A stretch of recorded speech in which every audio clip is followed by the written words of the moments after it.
Welcome to my channel, Love in the Kitchen. Yay, yay, yay, yay, yay, yay. Here I will be showing you all interesting, fun ways to make healthy, nutritious meals for both yourselves and your family, and of course your friends as well. So my name is Maimuna, and you will definitely be seeing this face a lot as well as hearing this voice a lot should you be coming back to this channel, which I can bet on that you will. So it's going to be a fun ride, definitely a time worthwhile. I am so excited about this journey. If you're watching this, it's my very first YouTube video, and together we're making history. Yay, yay, yay, yay, yay. If you're wondering, she is so excited. Why is that? Is the kitchen a happy place? I'm sure you can already tell. The kitchen is definitely my happy place, and I look forward to this exciting journey with you all, creating new videos, just having everyone on this journey with me. I'm so excited to get started. We have a lot of videos to come, but I wouldn't want to take a lot of your time. I would want us to, unveil the meal of the day as well as get into cooking. And if you are guessing, what could that be? Egusi soup. Yes, it is. If you like this video at the end of this, and you found any new thing that you learned, or there's something you think that I could maybe teach you on my next channel, please click on the like button. Also remember to click subscribe so you can stay tuned to new videos as they come. Share with your friends and family. I hope to see more of you. Thank you. Bye.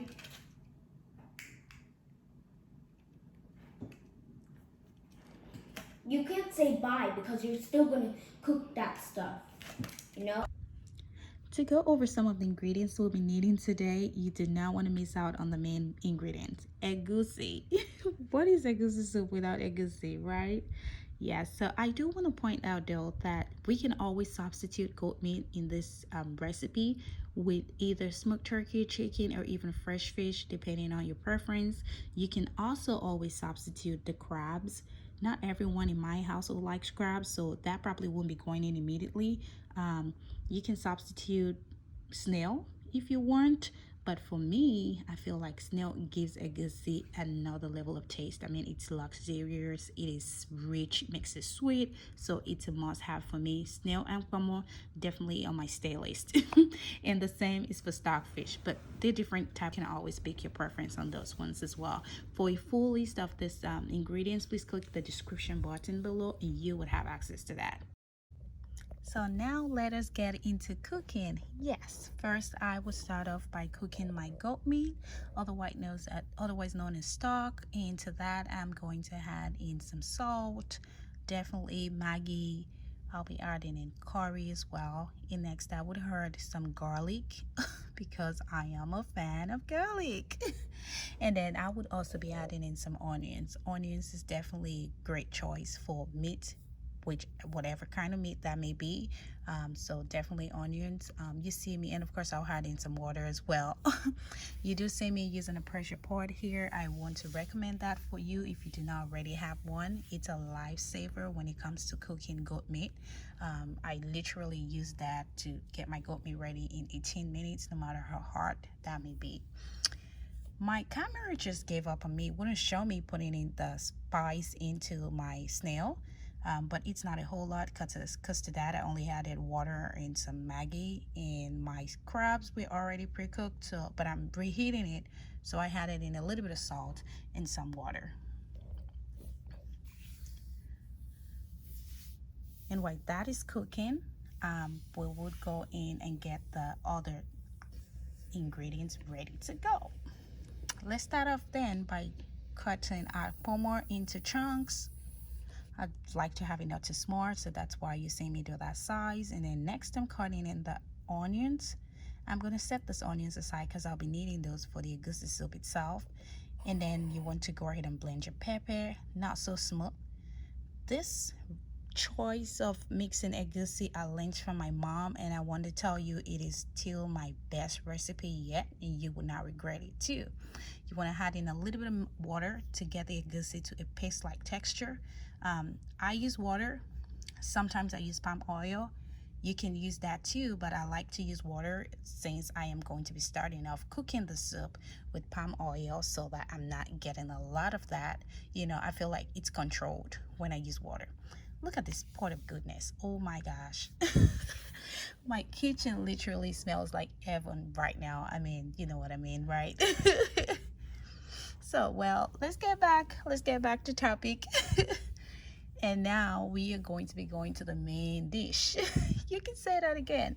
We have a pot already on the fire, and that is me adding in some palm oil to the pot.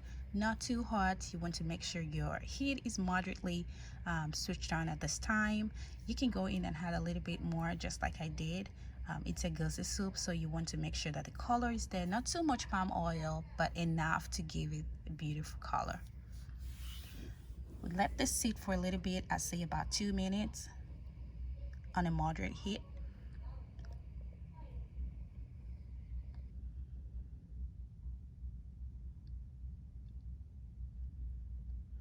We just wait for it, and then when that's ready, you can always try that out by putting in a little pinch of onions to see if it would just bubble, and then you can go ahead and add the main onions to see when that is ready.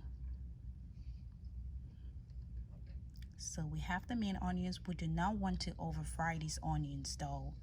You do not want to over fry it. You want to make sure that you retain its texture and of course the taste.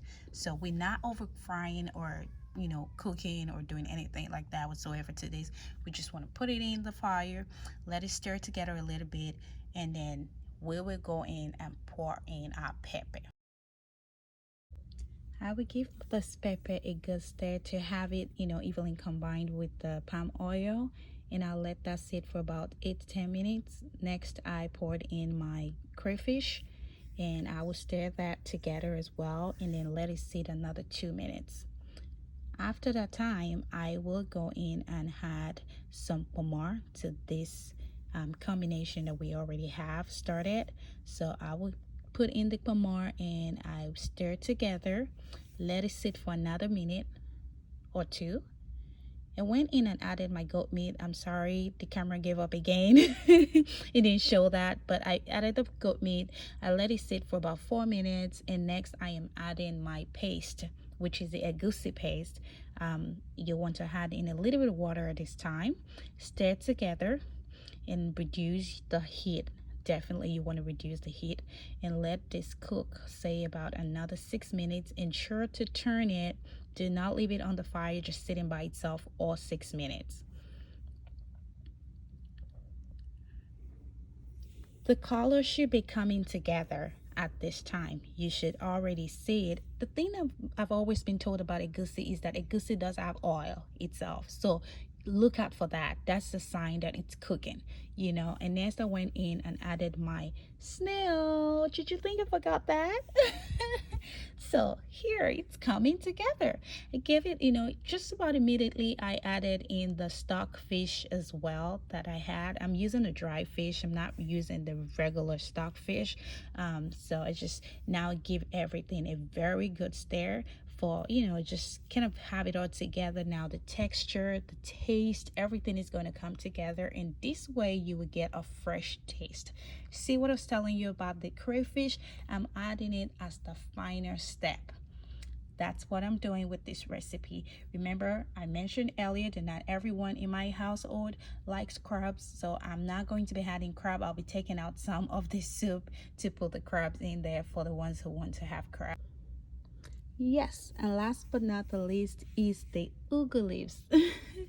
For everyone who lives outside Nigeria, I know that you can definitely relate to the fact that it's almost impossible to get fresh vegetable leaves of any kind off the shelf here. I mean, fresh Nigerian vegetable leaves. And now that the vegetable is in the soup, I would just be giving it one more stir before covering up to cook for another 3 to 4 minutes. Those little bodies there are my pot order for spill prevention. And now it's time to see what we've created. Look, together we made this beautiful pot of love, which I cannot wait to have with a side of pounded yam. Thank you for staying tuned and hanging out with me in the kitchen today. It's been really fun. I look forward to seeing you back in my next video. I also look forward to reading all of your comments. I would like to know if you tried this recipe. Remember to click like, stay subscribed for more videos, and until next time, Have a great day.